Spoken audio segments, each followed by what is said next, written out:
All was silent on the benches, the fighters new and old simply observing.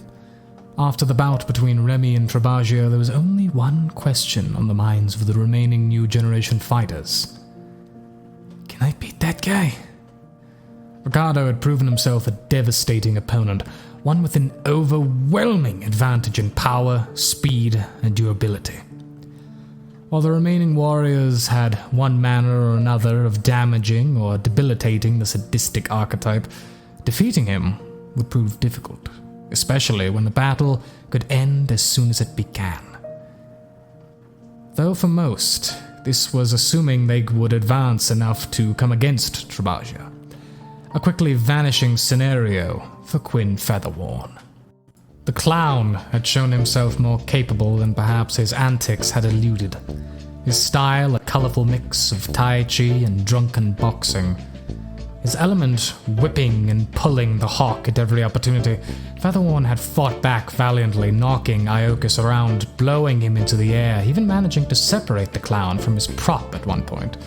However, when each of these tactics is countered, some with an over-the-top dodge, some with a slide of frozen vodka, some with a nozzle geyser jettisoning a hard glass canister into one's head, all with a bleary-eyed opponent snickering, guffawing, and simply enjoying himself while offering a drink.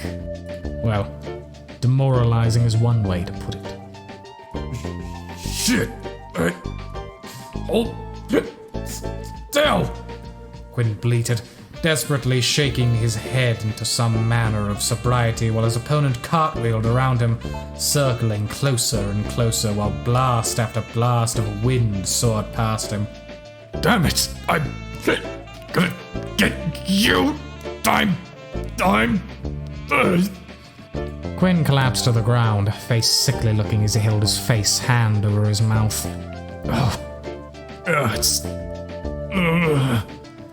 Carlton, having made it to the hawk, began to gently rub and pat Featherworn's back as he lost his lunch. There you go, buddy.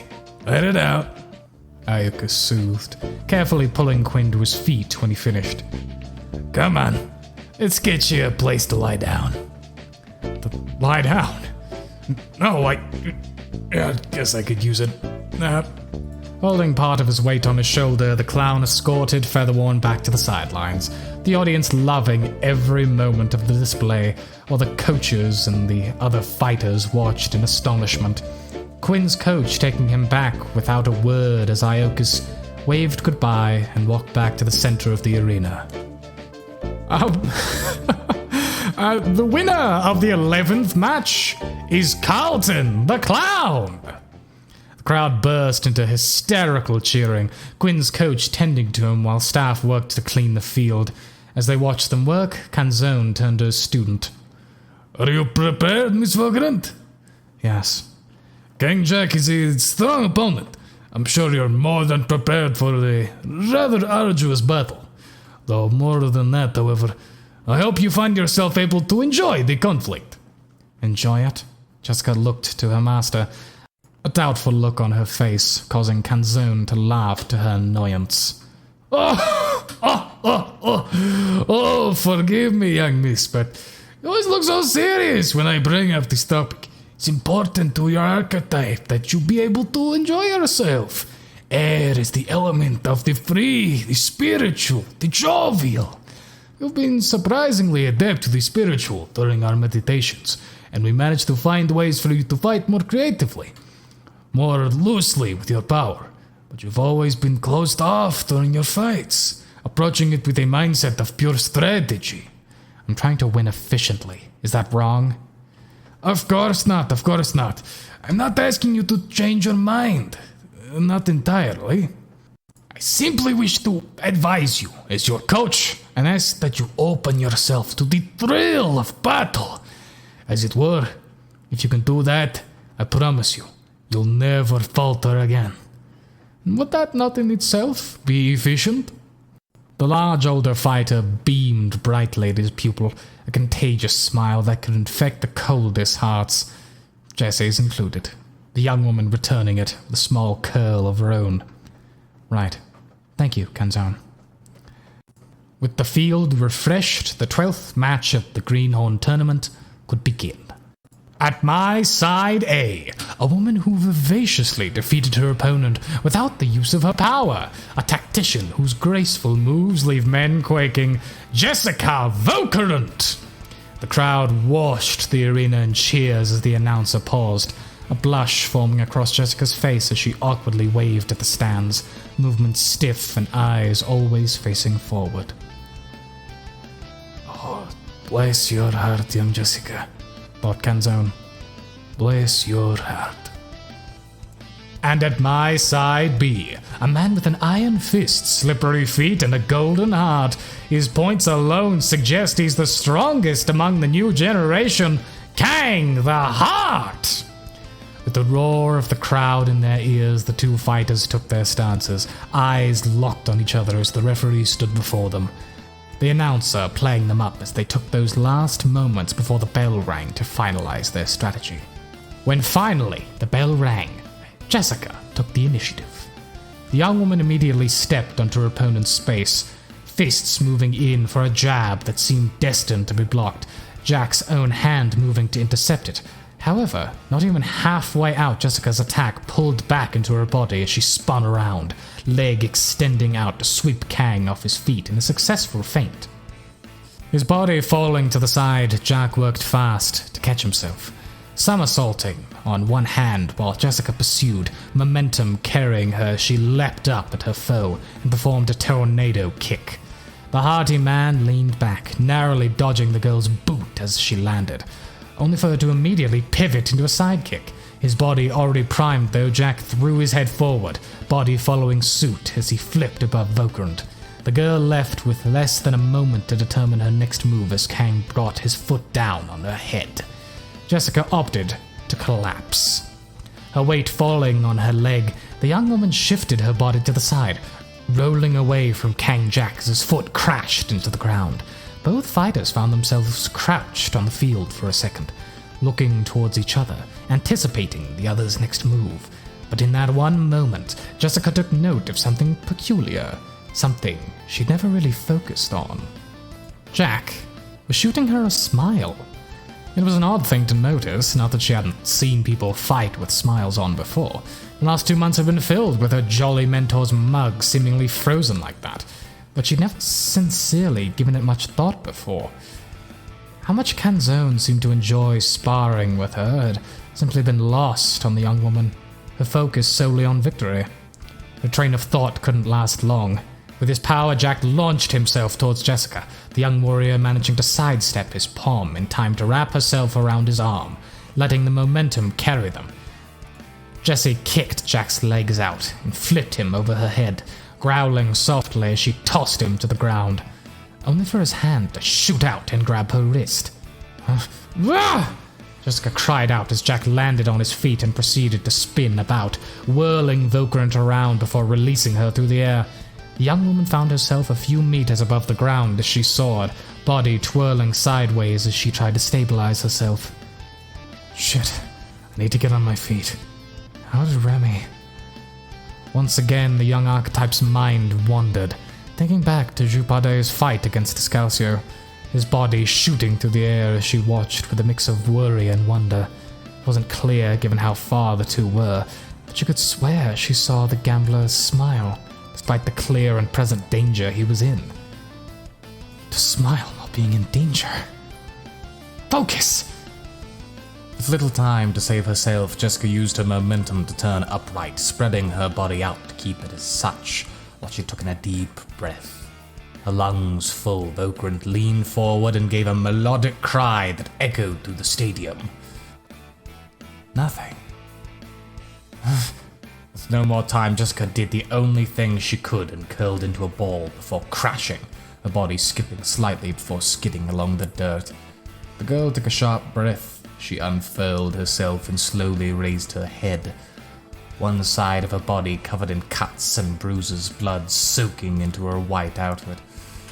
A look of confusion morphed into one of frustration as Jessica got to her knees, knuckles white as she grit her teeth. Why?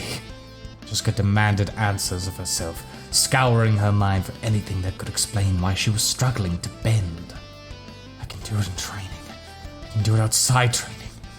Why can't I do it outside training? Thinking on it, the only time she ever endeavored to use her archetype outside the gym, that wasn't itself personal training, was during the street fight. What's different then?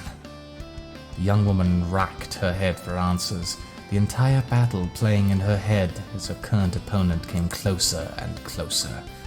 Why could she bend then? What let her use her power? The answer wouldn't come.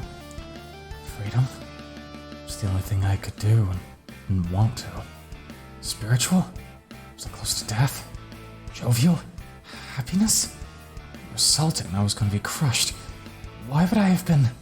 Silence had fallen around Jessica, her face relaxing as it slowly began to click for her.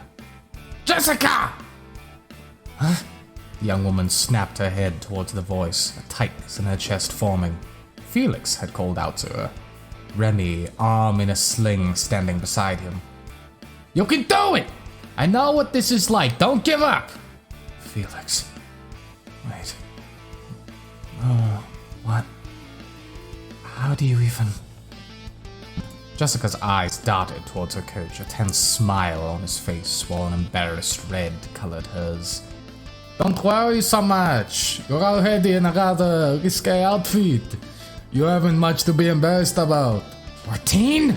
Jessica shouted out, standing in indignation while Remy gave the same wolfish grin he always did.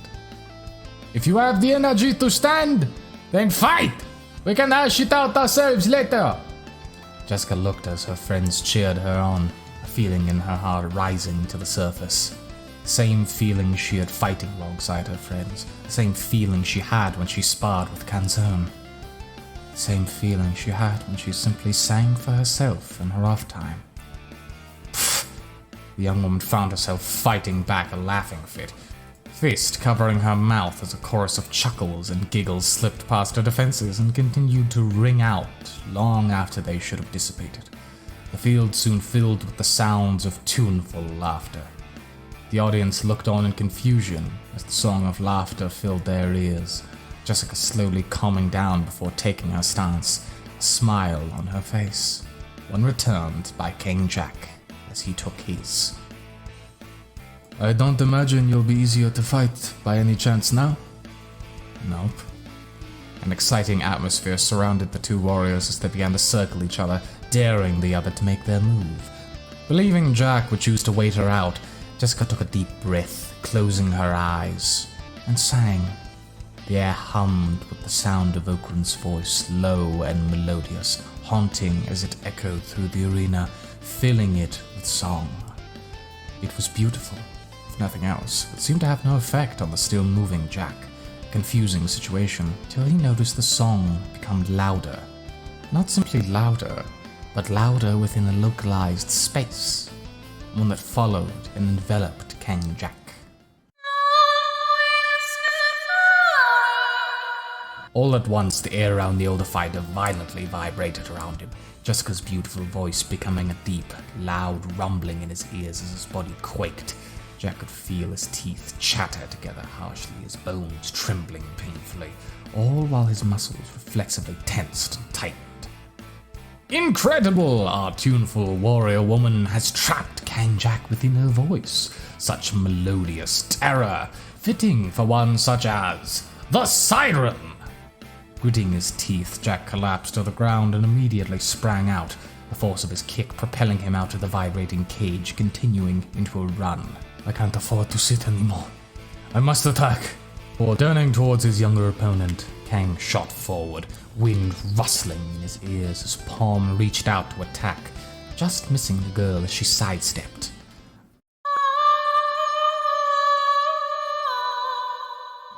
Her voice in soprano, the air around Jessica began to hum once more, quickly growing to its quaking phase just as Jack attempted a heel kick to prevent it. Attack halted in the air. Undeterred, Jack fell into one knee and threw his palms out into Vogrin's abdomen, knocking her back and knocking the wind out of her, enough to stop the air a moment. This did not have the effect of stopping Jessica, however, who quickly recovered and moved in for an axe kick, Jack turning his body to avoid the first blow. The second he managed to catch as it came crashing down, hands snapping it up as it pulled into his chest, and he began to spin the young woman around.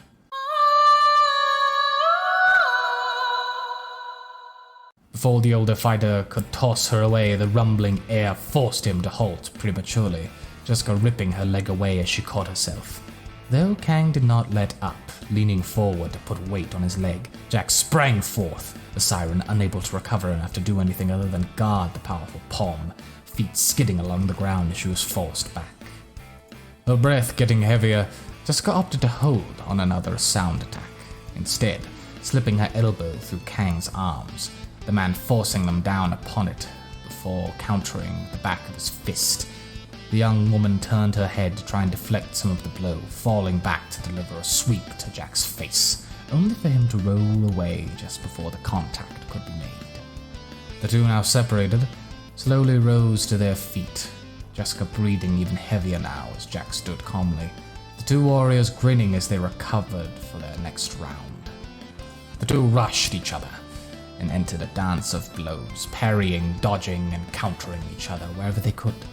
Jack's blows were particularly devastating when they hit, his hands like iron whenever they landed on Jessica's body, the impacts preventing her from properly using her archetype as she battled with King Jack. Soon the hardy old fighter began to pelt his foe with a rapid series of attacks, beating and chipping away at Vogren's guard as she struggled to withstand the onslaught. Not one for surrender, Jessica bore the brunt of the blows before knocking both Jack's arms aside and grabbing hold of them tightly. Before Kang could use his power to rip out of her grip, Jessica pulled him into a headbutt, holding her head against his as she sang once more. Unable to escape, King Jack found himself shaken violently, the room beginning to spin for him as his head was rattled around. He gritted his teeth and breathed deeply as his body worked against him, a feeling of nausea beginning to build in his gut as he struggled to calm down and counter. Mustering what strength he could, Jack steeled himself and swept his leg out, tripping the girl, her tight grip forcing him down with her. The ground disrupting her song, Jessica took a deep breath in preparation for another. But not a note out did Kang strike with a headbutt of his own, his power turning into a devastating steel strike. All was quiet for a moment, the world dark for the young woman as she lay on her side. A muffled sound in her ear as she stirred. Slowly her eyes opened, the cheers of the crowd becoming clear, the faces of Jack, Felix, and Remy peering down, shifting from worry to relief. What's going? Jessica clutched her head, a harsh, dull pain pulsing as she attempted to rise. Take it easy, Felix spoke softly. Your head got hit pretty hard. You were out for a lot longer than the count. Count? Oh, I see. Silence fell amongst the group, Felix trying to find words of consolation, while Remy simply hung his head, feeling it best to say nothing. A surprised look flashed across their faces when a giggle came from their friend's mouth. Figures, Jessica sighed, content if bittersweet smile on her face as Remy offered a hand up. Come on. The stubble-faced young man pulled his friend up, the girl holding her head for a moment before turning to her victorious opponent. Congratulations. It was a good fight. Jack put his fist to his palm and bowed, a smile forming on Jessica's face as she did the same. It was a fun fight, she mused. With the 12th bout concluded, the fighters returned to the sides, save for one, who took his place on the field, eyes closed and face calm, as he waited for his foe to arrive.